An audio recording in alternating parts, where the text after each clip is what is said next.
लाओ पुत्र। शंख तो आपको नहीं मिलेगा मामा जी।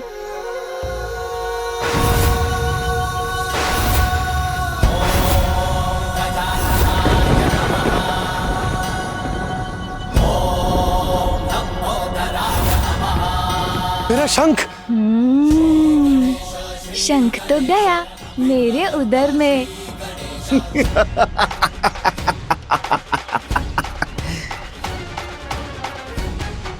पुत्र, इतना विशाल शंख तुमने निगल लिया, अब मैं क्या करूंगी? ऐसे तो इसकी श्वास बाधित होकर रुक जाएगी। अब मैं क्या करूं? माँ तो चिंतित हो उठी। आप अत्यधिक चिंता मत कीजिए माँ। देखिए, मुझे तो कुछ भी नहीं हुआ, मैं तो सकुशल हूँ। प्रतीत होता है कि इस मूर्ख बालक की मृत्यु तो स्वतः ही हो जाएगी। उसके लिए मुझे कुछ नहीं करना पड़ेगा। क्यों मामा जी, अब आप क्या करेंगे? आपका शंख तो मेरे उदर में है। इस बालक को तो कुछ नहीं हुआ। प्रतीत होता है मेरा शंख ही संकट में पड़ गया है। भ्राता, एक बालक के साथ आप भी बालक बन गए। क्रीड़ा ही तो कर रहा था, दे देता आपका शंख। अब देखिए उसने क्या कर लिया। अब हम क्या करेंगे? मैं इसकी पृष्ठ पर वार करता हूँ। क्या? एक शंख के लिए आप मेरे पुत्र पर प्रहार करेंगे? नहीं नहीं देवी, प्रहार नहीं, मैं वो। माता यदि बालक खास दे तो कदाचित शंख बाहर निकल आएगा। हाँ, ये उचित है। पुत्र, तीर वेग से श्वास बाहर करो। बालक देखिए, ऐसे।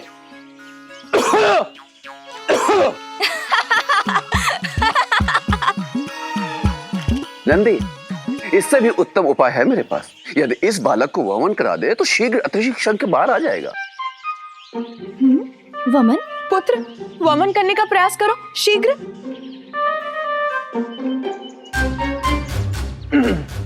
बालक देखिए, इस प्रकार।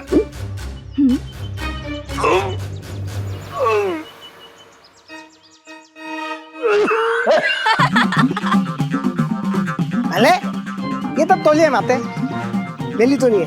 यदि हम बालक को उल्टा लगता दे तो तंत अपने आप बाल आ जाएगा। पुत्र, तुम इस शंख को अपने शरीर से बाहर निकाल दो, अन्यथा।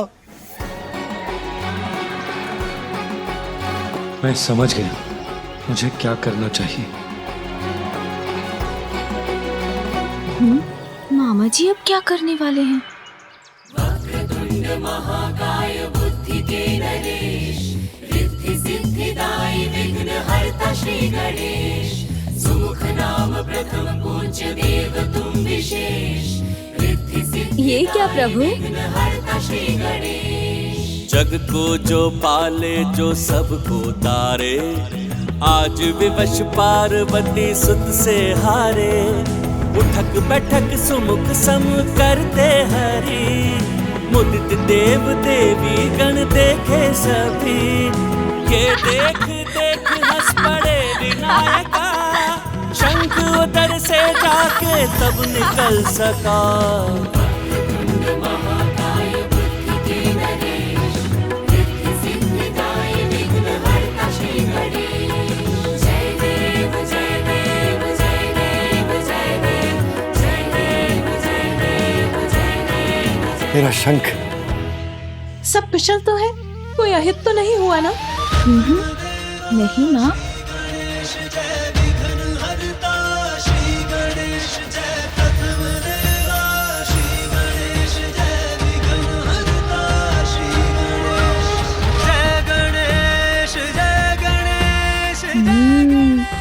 मामा जी ने शंख लेने की युक्ति लगा ही ली। जिसके उदर में अमृत का भंडार हो उसका कोई अहित कैसे कर सकता है। माहेश्वरी व्यर्थ ही चिंता कर रही है। माहेश्वरी के पुत्र की लार तो अमृत है। चलिए, आज इस क्रीड़ा के कारण हम सभी को श्री हरि के उदाहरण से एक बहुमूल्य सीख तो प्राप्त हो गई कि बालकों को कैसे बहलाया जाता है। बस अब तो प्रसन्न हो गए ना आप भ्राता? प्राप्त हो गया ना आपको आपका शंख? नंदी, शीघ्र जाकर मेरे पुत्र के लिए थोड़ा जल लेकर आओ। जी माता।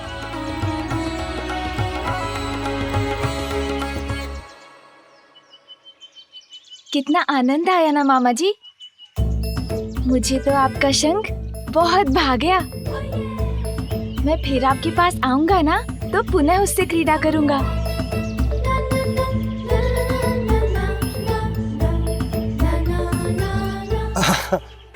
अवश्य पुत्र, क्यों नहीं? नहीं नहीं, कोई आवश्यकता नहीं है। मेरे पुत्र की नटखटता को बढ़ावा मत दीजिए। यदि पुनः उसने शंख को निगल लिया तो? किंतु इसमें मेरी क्या भूल है? चलो तुम अब, आज के लिए बहुत हुआ। अब तुम्हें निद्रा कर विश्राम करना है पुत्र। उचित है माँ।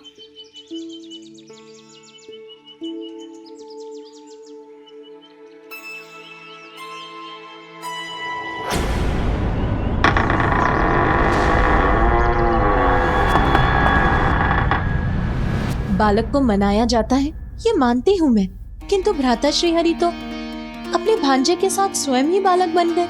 शंख ही दे दिया उसे। देना ही था तो कोई और क्रीड़ा की वस्तु दे देते।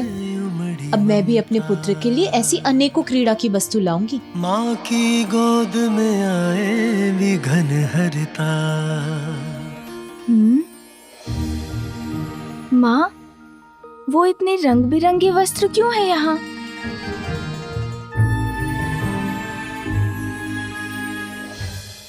पुत्र, वो सभी वस्त्र तुम्हारे लिए तुम्हारी बुआ लेकर आई हैं। बुआ? हाँ पुत्र, देवी सरस्वती तुम्हारे पिता की बहन है, इसीलिए वो तुम्हारी बुआ हुई। और उनके स्वामी ब्रह्मदेव तुम्हारे फूफा जी। माँ, अर्थात हमारे और भी संबंधी हैं? हाँ पुत्र, और भी संबंधी है हमारे। चलो अब सो जाओ।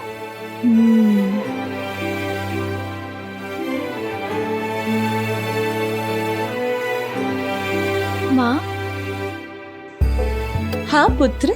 एक बात तो आपने बताई ही नहीं कि बुआ जी और फूफा जी का निवास कहाँ है? ब्रह्मलोक में पुत्र, और कहाँ। चलो अब सो जाओ।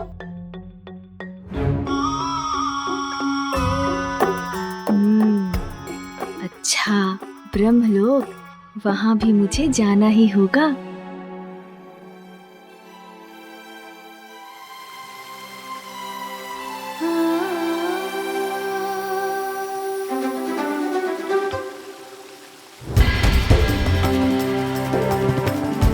ये उत्सव की ध्वनि कहाँ से आ रही है? पार्वती, शीघ्र चलो। तुम्हारे माता पिता महाराज हिमावत और महारानी मैना आए हैं। वो यहाँ कैलाश आए हुए हैं। अब आ गई माँ।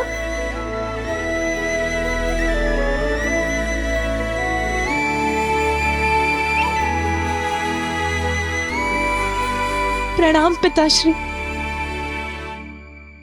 मैं तो तुम्हें ही देखने आई हूँ पुत्री, और यहाँ आकर सब देख ही लिया। मैं कुछ नहीं बोलूंगी, किंतु दिखाई तो सब दे ही रहा है ना। जमाई जी तो अपने ध्यान में ही लीन रहते हैं, और सांसारिक कार्यों में कहाँ उन्हें आज तक कोई रुचि रही है। और यहाँ का सारा कार्यभार हमारी पुत्री पर ही तो आ पड़ा है। नहीं माँ। हाँ हाँ, समझ गई मैं कुछ नहीं बोलूंगी। नाती के जन्म की सर्वाधिक प्रसन्नता उसकी नानी को ही होती है, फिर मैं और प्रतीक्षा कैसे कर सकती थी। आइए माँ।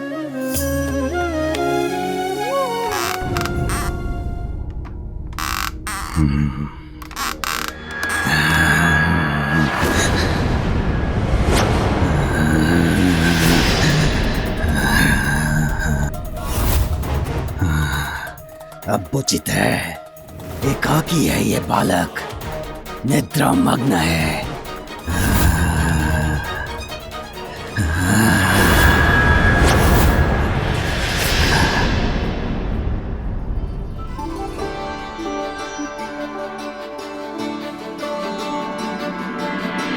मैं कुछ नहीं बोलूंगी, किंतु पुत्री मुझे ये तो बताओ कि मेरा नाती है कहाँ?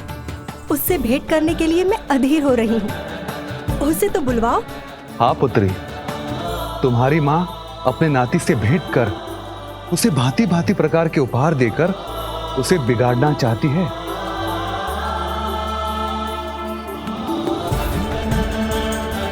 जया, विजया, मेरे पुत्र को शीघ्र यहाँ लेकर आओ। माँ, इतना कुछ लाने की क्या आवश्यकता थी? पुत्री, मैं अपने नाती से प्रथम भेंट करने वाली हूँ, तो उस पर अपनी स्नेह वर्षा करने का अधिकार तो है मुझे। मैं कुछ नहीं बोलूंगी, किंतु मैं चाहती हूँ कि मेरे नाती को वो सब कुछ प्राप्त हो जो एक राज परिवार के बालक को होना चाहिए। इसीलिए तो मैं उसके लिए ये सारे नवीन वस्त्र और अनेकों प्रकार के खिलौने लेकर आई हूँ। उसे आने तो दो। पुत्र उठो, देखो कोई तुम्हें देखने बहुत दूर से आया है। दिवस भर अपने नटखटपन से सबको सताने के बाद अब ऐसी निद्रा में मग्न हो। रुको, मैं उठाती हूँ तुम्हें।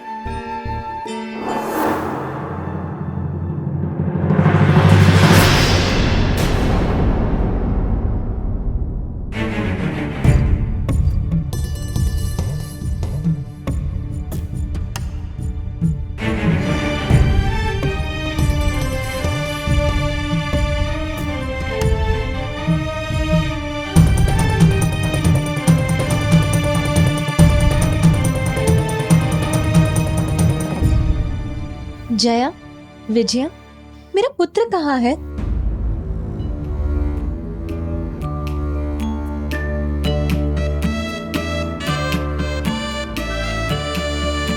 ओह, अभी वो अपने नाना नानी से परिचित नहीं है ना?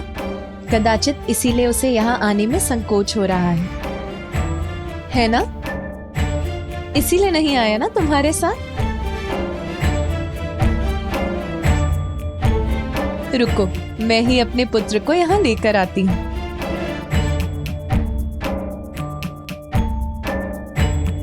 किंतु पार्वती,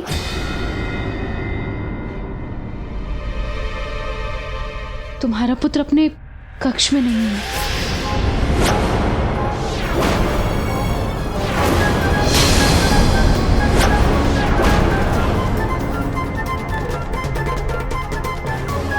और हमने उसे संपूर्ण भवन में ढूंढ लिया, किंतु वो कहीं भी नहीं है।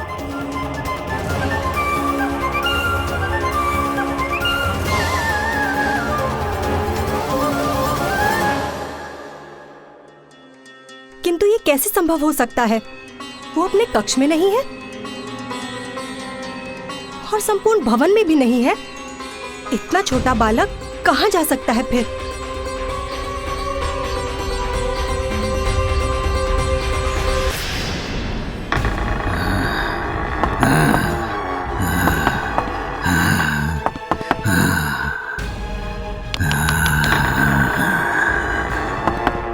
आश्चर्य, अकस्मात कहाँ चला गया ये बालक? यहीं देखता हूँ।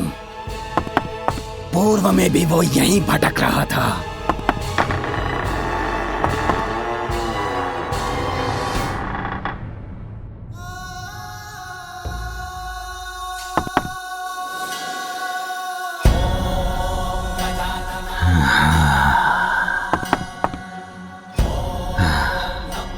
मुझे तुम्हें बाहर लाने की आवश्यकता ही नहीं पड़ी बालक।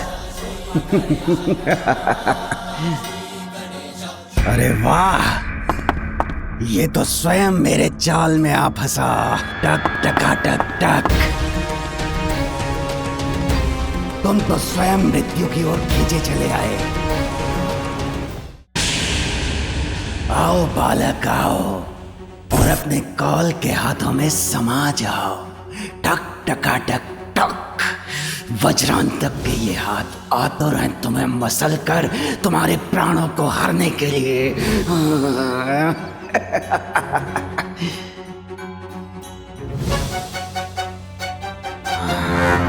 थोड़ा और निकट आओ, आ जाओ बालक।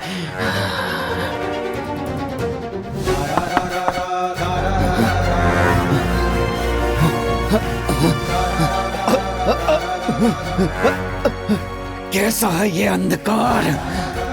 अंधकार में तो डूबना था इस बालक के जीवन को। उस पर पड़नी थी मृत्यु की भयावह काली छाया, किंतु इस अंधकार ने तो मेरी ही दृष्टि बाधित कर दी।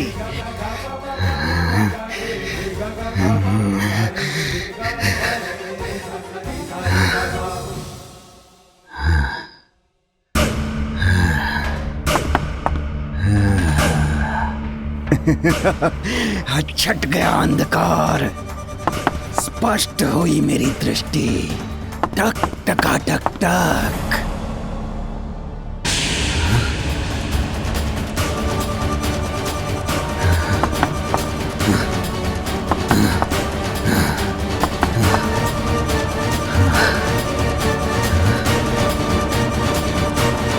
अब कहाँ गया ये बालक? क्या वायु में विलीन हो गया या धरती निगल गई इसे? इतने कम समय में दूर नहीं जा सकता। टक टका टक टक। शुभता का कंटक। मैं हूं वज्रांतक। ब्रह्मदेव, प्रतीत होता है कि आपकी बुद्धि आपका साथ छोड़ चुकी है। यदि मैं चाहूं तो इसी क्षण आप दोनों का अंत कर सकता हूं, ब्रह्मलोक को नष्ट कर सकता हूं। आज स्वयं सृष्टि के रचयिता को कौन सी चिंता सता रही है? आप इतने विचलित क्यों हैं स्वामी? कि ध्यान से ही आपका मन भटक रहा है? आपका शांत मन तो सृष्टि को अस्थिर कर उसके लिए संकट उत्पन्न कर सकता है। आप सत्य कह रही हैं देवी।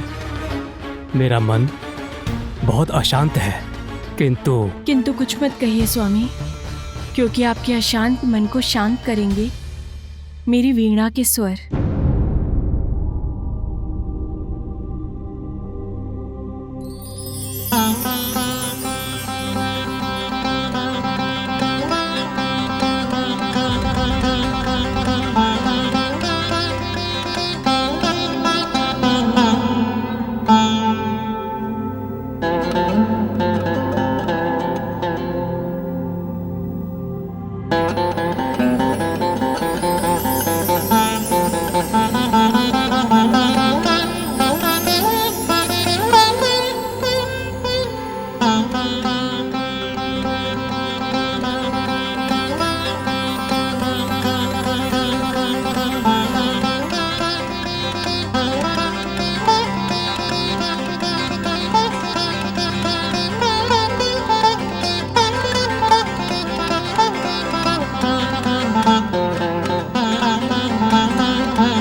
पुत्र तुम? देखिए स्वामी, हमसे भेंट करने के लिए कौन आए हैं? स्वयं पार्वती नंदन। प्रणाम फूफा जी। कल्याण हो पुत्र। प्रणाम बुआ जी। कल्याण हो पुत्र। बुआ जी, कितने मधुर और कितने आनंददायक स्वर है आपकी वीणा के। क्या आप मुझे भी वीणा बजाना सिखा सकती हैं? अवश्य पुत्र।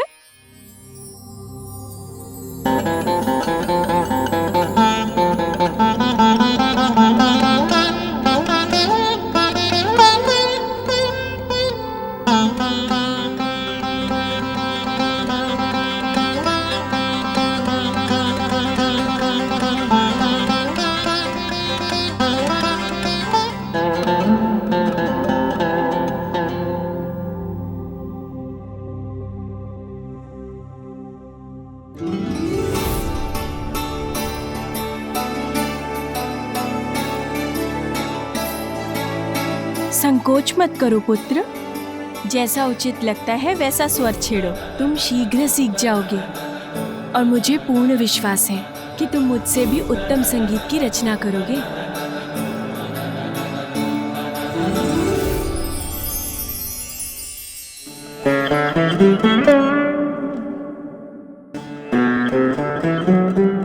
कितना मधुर है इस वीणा का स्वर। मुझे तो बहुत आनंद आ रहा है।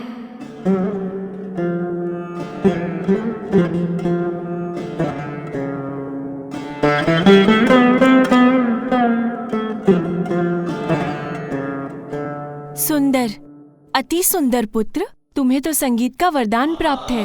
बुआ जी, वरदान का तो मुझे ज्ञात नहीं, किंतु मुझे आनंद बहुत आ रहा है। मैं आपकी वीणा के तारों पर और सुर छेड़ सकता हूँ क्या? अवश्य। इतना सुंदर संगीत उत्पन्न कर रहे हो तुम, अभी रुक क्यों गए? इसी प्रकार से बजाते रहो और आनंद आएगा तुम्हें। बजाओ।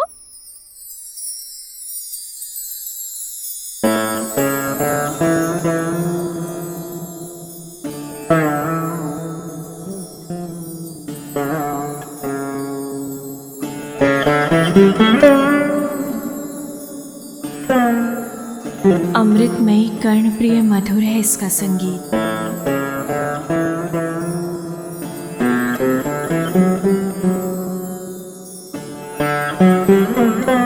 अद्भुत, असाधारण, अवश्य किसी दिव्य शक्ति का प्रतिरूप है ये बालक।